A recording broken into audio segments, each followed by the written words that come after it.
사랑하는 성도 여러분, 지난 한 주간 동안에 여러분의 삶은 어떠셨습니까? 우리가 늘 표대로 삼고 있는 4개의 신앙 마일스톤이 있습니다. 건강, 감사, 거룩, 감동의 삶입니다. 이 4개의 삶의 영역에서 여러분은 어떻게 사셨습니까? 우리는 여전히 바쁜 가운데서 땀 흘리며 힘들어하며 여전히 어려운 가운데 살고 있습니다. 똑같이 돈 벌고 똑같이 돈 쓰고 똑같이 애쓰고 같은 고민을 하고 여러 가지 갈등 속에서 고민 속에서 하루하루 지내고 있습니다. 그러나 성경은 분명히 그렇게 살아가는 우리를 향하여서 분명하게 말씀합니다. 우리가 이 세상에 살아가고 있지만 우리의 본 시민권은 하늘에 있다. 우리의 발은 땅에 있지만 우리의 본 시민권은 시민의 어떤 본부는 하늘에 있다. 이렇게 말씀합니다. 그래서 성경은 우리를 향하여서 나그네의 삶을 살아간다. 이렇게 말씀합니다. 저와 여러분은 나그네입니다. 이 세상에 살아가고 있지만 궁극적으로 보면 천국을 소망하면서 살아가기 때문입니다. 그렇다고 해서 우리가 하늘의 시민을 두고 하늘의 소망을 둔 나그네의 삶을 살아간다고 해서 이 땅에서 죽을 날만 기다리는 그런 수동적인 삶의 어떤 염세적인 사람들이 아닙니다. 예수님 믿는 사람들은 각자 흩어진 곳에서 여러분의 땅에서 부름을 받은 사람들입니다. 우리에게 사명이 있습니다. 하나님의 이름을 드러내는 사명을 우리가 갖고 있는 겁니다. 그래서 우리는 사명자로 불립니다. 사명을 받은 자입니다. 우리가 있는 곳에서 하나님의 이름을 드러내고 하나님의 영광을 드러내고 이런 영혼들을 주님께 인도해낼 수 있는 하나님의 어떤 모든 비전들을 이루어낼 수 있는 사명을 우리가 가지고 있다는 말씀입니다. 우리가 이 사명을 내가 부름받았다는 이 사실을 잊어버리게 되면 야고보에서 쭉 말씀하시는 것처럼 우리가 어쩔 수 없이 살아가는 이 땅에 살아가면서 세상과 벗대는 삶의 유혹에 빠질 수밖에 없다. 이런 말씀을 하는 겁니다. 우리가 이 세상에 살아갑니다. 그렇지만 사명자로서 부름받았다는 사실을 정확하게 알고 이 사명을 붙들고 살아가지 않으면 세상에 주는 많은 유혹에 휩쓸려서 세상과 벗대는 삶, 하나님의 영광이 아니라 나의 영광을 추구하는 삶을 살아갈 수밖에 없는 삶, 야고보는 이것을 정욕적인 삶이다 라고 이야기하는 것입니다. 개인뿐만 아닙니다. 교회도 마찬가지입니다. 교회도 하나님 앞에 부름받았다는 사실을 잘 알고 이 사명자의 삶을 잘 살아가야 됩니다. 하나님은 우리를 예수 그리스도 안에서 특별히 우리를 한 교회로 불러주셨습니다. 교회는 지난번에도 말씀드렸다시피 아주 하나님의 지혜가 하늘의 천사들뿐만 아니라 이 땅의 열방 가운데 하나님의 지혜가 드러나는 하나님의 능력이 되는 것이 우리가 지금 있는 교회입니다. 그래서 교회가 이 사명을 확실하게 깨닫고 있어야 됩니다. 교회가 이 사실을 깨닫고 있지 않으면 개인과 마찬가지로 교회 내에서도 하나님의 영광이 드러나는 것이 아니라 각자의 영광을 추구하게 되는 세상의 정욕이 가득하게 되는 교회가 될 수밖에 없다는 것입니다. 이 부름을 망각하면 안 됩니다. 교회는 세상의 정욕이 가득한 것이 아니라 하나님의 영광과 우리가 찬양하였던 것처럼 그분의 이름이, 그분의 거룩이 우리 가운데 임하는 공동체가 되어야 하는 것입니다. 야고보는 이런 문제를 가지고 아파하시면서 초대교회에 이런 문제가 일어난 겁니다. 어떤 문제로 이 초대교회에 갈등의 문제가 일어났는지는 알 수는 없지만 시기와 다툼, 더 나아가서 형제를 미워하고 어떻습니까? 이렇게 살인적인 미움을 가지기 전까지 나아갔던 이런 모습을 보면서 정욕이 문제다라고 이야기를 하시고 간음한 여인들이라고 비난을 하시고 하나님과 원수된 자리까지 나갔다고 맹렬하게 지적을 하셨습니다. 그러면서 야고보는 세상과 벗된 삶에 빠진 그리스도인들에게 다시 한번 마음을 가다듬고 따뜻한 마음으로 우리가 진짜 어떤 사람인지를 말씀해 주는 거예요. 그 말씀이 여러분 보시고 있는 5절 말씀입니다. 이 5절 말씀은 내가 흔들릴 때, 내가 힘들 때, 다툼과 시기가 있을 때, 내가 어떤 좌표를 잊어버려서 방황할 때 꼭 기억해야 되는 말씀인 겁니다. 왜냐하면 우리의 정체성에 관련된, 아이덴티티에 관련된 말씀입니다. 같이 한번 읽어보겠습니다. 시작. 너희가 하나님의 속에 거하게 하신 성령이 시기하기까지 사모하는 하신 말씀을 헛된 일로 생각하니라. 지난번에 선포되었던 말씀을 조금 더 복습을 하자면 우리가 누구냐는 것이죠. 이 말씀을 보면 우리는 하나님께 부름을 받은 존재라는 것을 간접적으로 말씀합니다. 뿐만 아니라 하나님께 선택받은 존재라고 말씀을 하고 있어요. 뿐만 아니라 우리를 사랑하시는 하나님께서 성령 하나님을 우리 안에 거하시도록 살도록 하셨다는 사실입니다. 그리고 이 말씀에 보면 우리 안에 계신 성령님은 가만히 계시지 아니하시고 우리를 질투하시기까지 사랑하신다라고 말씀해 주고 있는 겁니다. 이 5절 말씀에서 우리들에게 야고보가 하시는 말씀이 뭐냐면 여러분은 특별한 존재입니다. 여러분은 하나님께 사랑받는 존재입니다. 여러분은 하나님께 선택받은 백성입니다. 성령님이 여러분 안에 계십니다. 성령님은 여러분을 가만히 내버려 두지 아니하시고 사랑하시고 아끼시고 인도하십니다. 라고 이 말씀 속에서 이야기해주고 있는 것입니다. 아주 특별한 존재입니다. 우리 각자가 성령님을 모시고 살기 때문에 그래서 우리가 한 교회라 불리고 한 교회이면서 동시에 우리가 한 몸이라고 불려지는 이유입니다. 야고보는 이제 말씀을 점점 개진해 나가는데요. 여기에 머물지 않고 한 걸음 더 나갔다고 말씀을 드렸습니다. 중요한 말씀을 하셨는데 그게 6절 말씀입니다. 우리의 정체성만 아는 것으로 충분하지 아니하시고 좀 더 깊은 말씀을 해주셨습니다. 6절 말씀 같이 한번 읽어보겠습니다. 시작. 그러나 더욱 큰 은혜를 주시나니 그러므로 일러서되 하나님이 교만한 자를 물리치시고 겸손한 자에게 은혜를 주신다 하셨습니다. 왜 야고보는 이 더 큰 은혜에 대해서 말씀을 하셨을까요? 우리 지난번에 설교 제목은 요즘 유행하는 말로 제가 압도적인 은혜라고 이야기를 했는데 우리에게 이미 이루어주신 은혜가 충분함에도 불구하고 야고보는 더 큰 은혜를 주시려고 한다고 여기에서 말씀을 하시냐는 것이죠. 요걸 조금 더 살펴보고 오늘 말씀을 들어가려고 하는 거예요. 우리는 특별한 존재로 지어졌고 하나님의 특별한 사랑을 받고 성령님이 우리 안에 계신다는 이 놀라운 정체성을 가지고 있음에도 불구하고 야고보의 입장에서는 그 아는 것만으로는 뭐하지 않다? 충분하지 않다는 것입니다. 생각해보면 그래요. 저나 여러분이나 다 크리스찬이잖아요. 다 예수님 믿습니다. 나는 다 구원의 확신을 가지고 있다고 이야기를 합니다. 성령님이 우리 안에 계신다는 사실에 대해서 다 아멘을 합니다. 그런 신앙의 고백이 있음에도 불구하고 우리가 세상에 나가면 세상이 불어오는 그 모든 바람에 넘어지고 유혹에 휩쓸려가는 우리의 모습이 있다는 것입니다.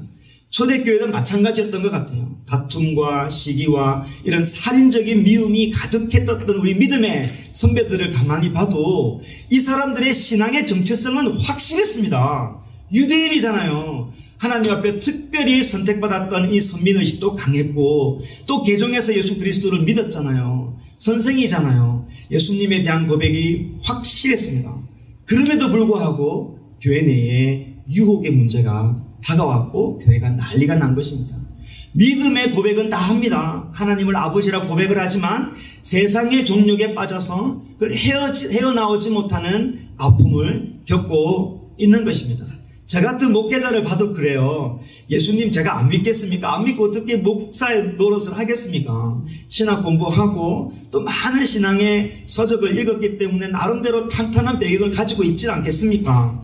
뭐 완벽하지는 않겠지만 그럼에도 불구하고 저희 같은 목회자들이 유혹에 안 빠지겠습니까? 저희 같은 이런 신앙의 고백을 확실히 하는 사람들이 이렇게 쓰러지지 않는 일들이 있겠습니까? 많은 바람에 넘어지고 교회가 아파하고 시험 드는 일들이 많은 것입니다. 어떻게 보면 제가 세상 사람들보다 더 질투하고 세상 사람보다 더 성공에 눈멀고 세상 사람보다 더 세속적인 그 욕망의 늪에 빠진 경우가 많이 있을 수가 있습니다.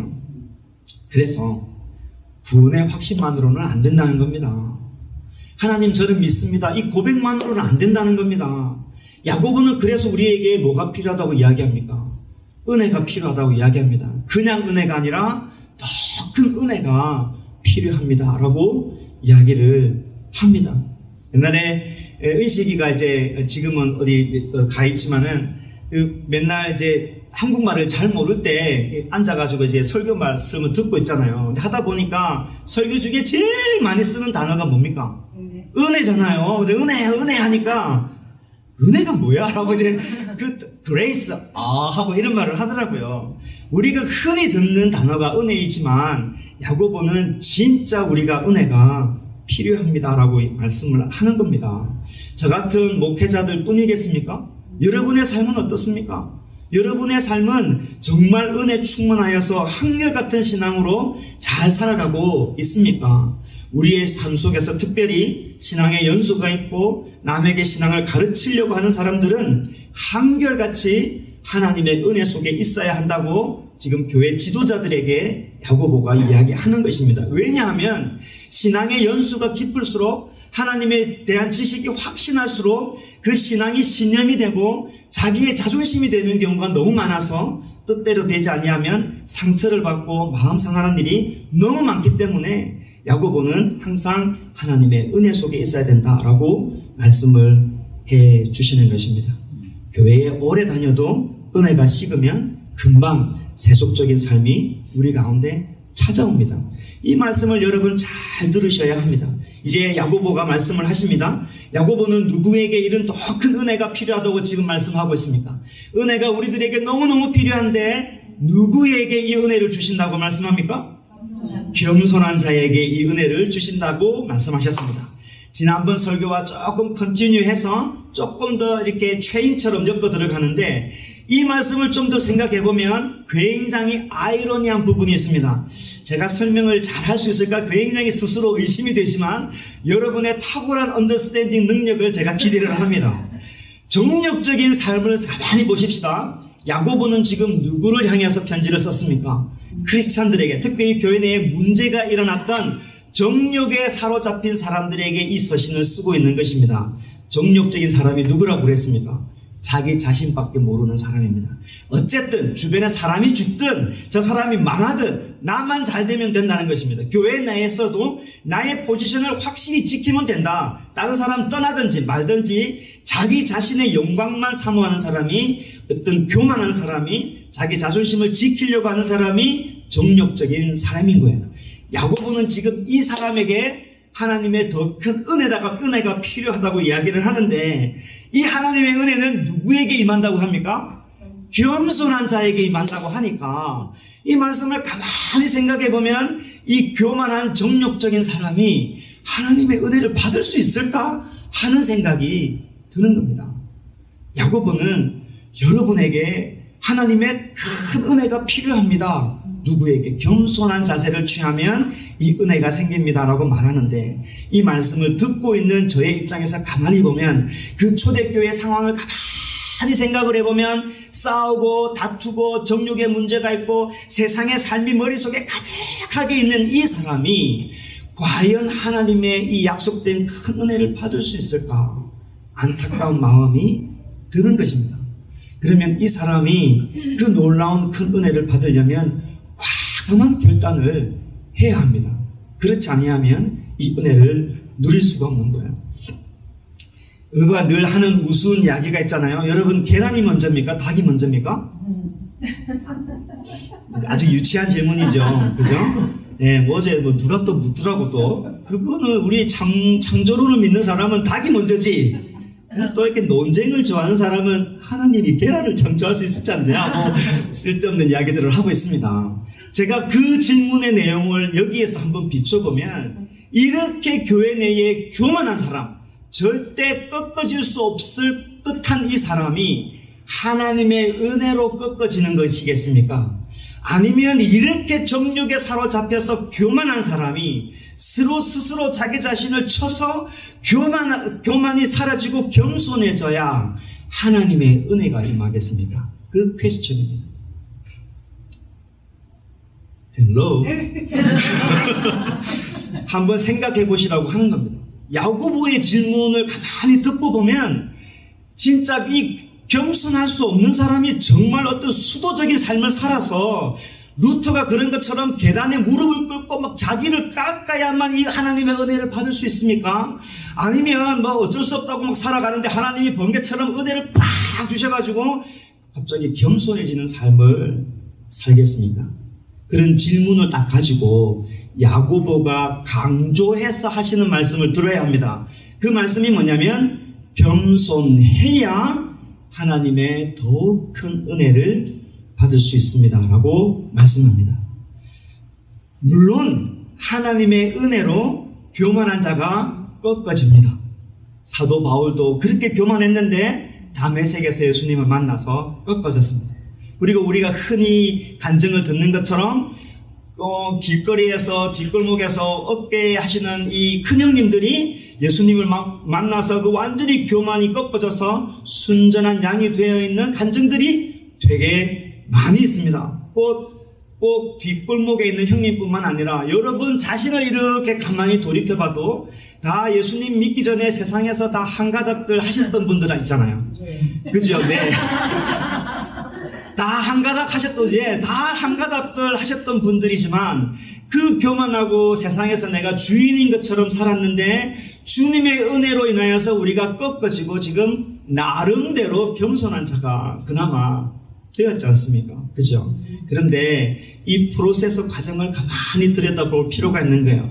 그렇게 하나님께서 은혜를 주실 때 우리를 불러다가 끌어 해가지고 은혜를 주신 게 아닙니다. 하나님께서 은혜를 주실 때 여러 가지 방법으로 여러분들에게 은혜를 주셨습니다.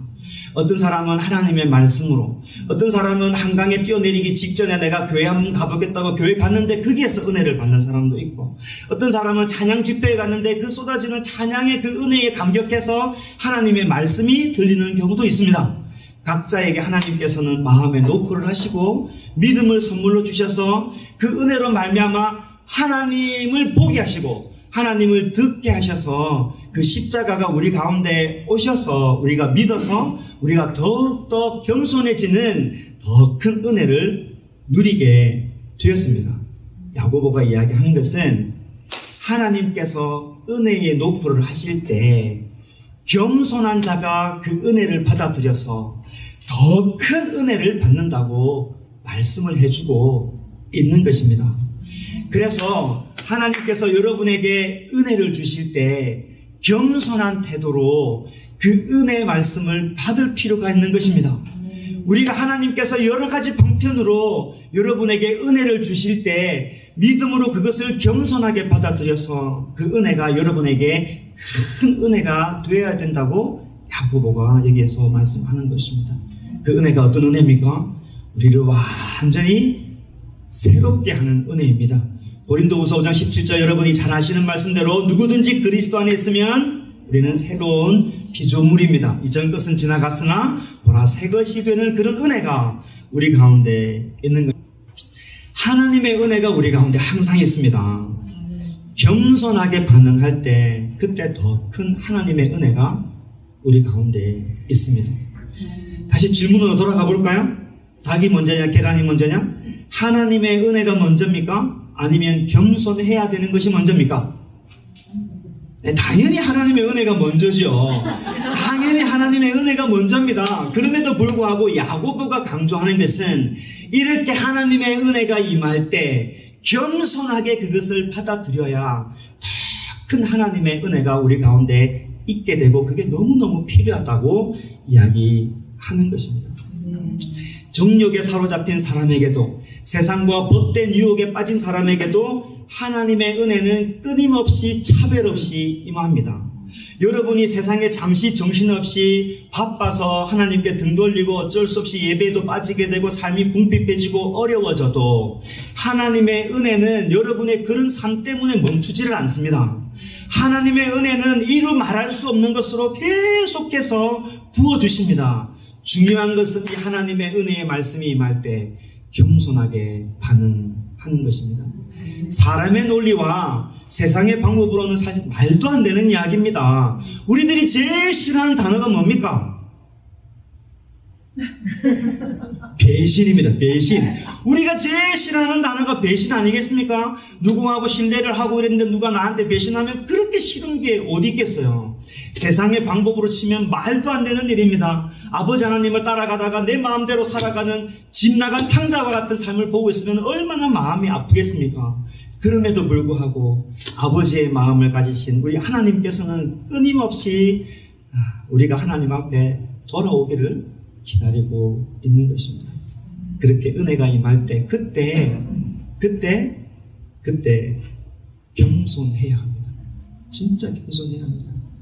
그때 내가 얼마나 내 중심으로 살고 있었는지, 내가 그때 얼마나 하나님을 원망하고 무시하고 살았는지 그때 철저하게 깨달아야 합니다. 그때 하나님의 더 큰 은혜가 임합니다. 그렇다면 어떤 사람이 겸손한 사람입니까? 야고보는 7절에서 겸손한 자를 이렇게 정의합니다. 7절 말씀해 보면 겸손한 자는 이런 자입니다라고 말씀해 줍니다. 그런즉 이렇게 말씀하고 있죠. 그런즉 겸손한 자는 너희는 하나님께 복종할지어다 순종할지어다 마귀를 대적하라 그리하면 너희를 피하리라 이렇게 말씀합니다. 겸손하다는 것은 하나님께 복종한다는 뜻입니다. 겸손의 일반 사전에 나와 있는 뜻을 보면 자기를 드러내지 않는 삶이 그런 삶의 태도를 겸손이라고 이야기합니다. 세상의 관점에서는 겸손할 수 있습니다. 그러나 그 속마음에는 얼마나 교만한 마음이 자리 잡히겠습니까?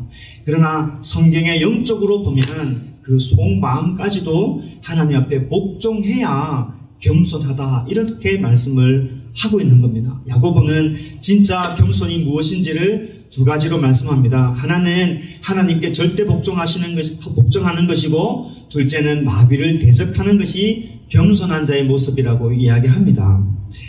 같은 말입니다. 하나님께 복종한다는 것을 다른 말로 하면 마귀를 대적하는 일입니다. 마귀라 그러니까 뭐 전설 따라 삼천리 뭐 그런 마귀가 아니라 세상의 이야기입니다. 마귀의 이야기는 얘들이 하는 짓은 옛날이나 지금이나 똑같습니다. 좀 똑똑해가지고 수법을 다르게 해야 되는데 늘 하는 게 똑같아요. 그게 뭐냐면 너희가 하나님처럼 될 수 있다. 하나님이 뭐 필요하냐. 하나님은 그냥 액세서리일 뿐이고 네가 성공해야 잘 되지. 돈이 많아야 교회가 되고 뭐 네가 잘 나가야 교회도 대접받지 않냐. 끊임없이 속삭이는 것이 마귀의 소리입니다. 하와에게도 그랬고 광야에서 시험 받는 예수님에게도 그랬습니다. 욥에게도 그랬죠. 욥이 하나님을 너무 신실하게 믿으니까 사단이 막 흔들어 제끼고 이리 흔들고 저리 흔들고 막 그래도 믿음이 안 흔들리니까 너무 약이 올라가지고 그 아내를 통해서 자기가 하고 싶은 말을 했습니다. 이게 무슨 말입니까? 하나님 욕하고 니 죽어라 이렇게 이야기를 한 겁니다. 그때 그분이 경상도에 샀는지 잘 모르겠지만 네, 그런 사탄의 이야기들이 끊임없이 지금도 그런 소리 합니다. 잘 되면 여러분이 잘 되면 뭐 하나님이 필요한가 이런 생각을 하게 되고 잘 되지 않으면 그런 욥의 아내처럼 막 하나님을 욕하고 싶은 마음이 우리 가운데 많습니다. 그런 마음이 있을 때 겸손한 자는 대적하는 자입니다. 야고보는 정신 바짝 차리라고 이야기합니다. 중심을 하나님께 두어야 된다라고 이야기합니다. 적당하게 살면 마귀의 소리는 우리 귀에서 떠나가지 않습니다. 끊임없이 세상의 소리를 우리 가운데 계속 이야기합니다. 어떻게 하면 겸손할 수 있을까요? 어떻게 하면 복종할 수 있을까요? 8절 말씀해 보면 하나님 앞에서 겸손해질 수 있고 복종해질 수 있는 방법을 이야기하는데 같이 읽어보겠습니다. 시작. 하나님을 가까이 하라. 그리하면 너희를 가까이 하시리라. 죄인들아 손을 깨끗이 하라. 두 마음을 품은 자들아 마음을 성결하게 하라. 이렇게 말씀합니다. 겸손할 수 있는 방법을 이야기하네요. 어떻게 하면 복종할 수 있는지 그 첫 단추를 이야기를 합니다. 무슨 말씀입니까? 어렵지 않습니다. 하나님을 가까이 하는 것입니다. 하나님을 가까이 해야 합니다. 하나님을 정말 가까이 해야 합니다. 하나님을 가까이 해야 우리가 겸손할 수 있습니다. 관념과 생각으로만 절대 되지 않습니다. 내 삶이, 내 마음이, 내 태도가 하나님과 가까이 있는 삶이 되어야 합니다. 어떻게 하면 하나님과 가까이 할 수 있습니까? 제일 먼저 예배로 하나님과 가까이 있어야 합니다. 예배를 멀리 하면 안 됩니다. 어느 순간에 하나님과 멀어진 자기 자신을 발견하게 됩니다. 끊임없이 하나님과 예배로 가까이 회복되어져야 됩니다. 여러분의 일정한 시간을 들여서 하나님과 가까이 하십시오. 그 다음에 우리가 여러 가지 살아가지만 무시로 하나님을 늘 의지하는 삶을 살아가십시오. 그럴 때 약속된 하나님의 말씀이 무엇입니까? 우리가 하나님께 가까이 할 때 하나님께서 우리를 가까이 해주십니다. 얼마나 큰 은혜입니까? 내가 진짜 얼굴이 부끄러워가지고 내가 막 교회 가겠나, 예배 드릴 수 있겠나, 뭐 이런 마음이 드는데 예배 딱 왔는데 하나님이 니 왜 왔노? 이러지 않잖아요. 그러지 않아요. 아무것도 옛것 바라보지 아니하시고 이렇게 안아주시는 거 생각해보면, 내가 하나님 가까이 할 때 가까이 해주시는 하나님 생각해보면 얼마나 큰 은혜입니까? 집 나간 탕자가 하나님을 가까이 하는 방법은 무슨 방법일까요? 돌아오는 방법이 제일 귀한 자리입니다. 오늘 이 자리에 여러분이 계시고, 우리는 겉으로 보면 잘 모르잖아요. 어느 순간에 내 자신을 아닌 척하고 돌아봤지만 우리 마음의 중심을 보시는 하나님 앞에서 어느 순간에 멀리 떨어져 있거나 세상과 벗된 삶을 살거나 이건 아닌데 하며 브레이크를 잡지 못하고 꾸준히 가는 길이 있다면 오늘 여러분을 부르시는 하나님의 말씀 앞에 겸손해지시기를 바랍니다. 고백하십시오. 하나님, 제가 여기 왔습니다. 하나님, 제가 여기 왔습니다.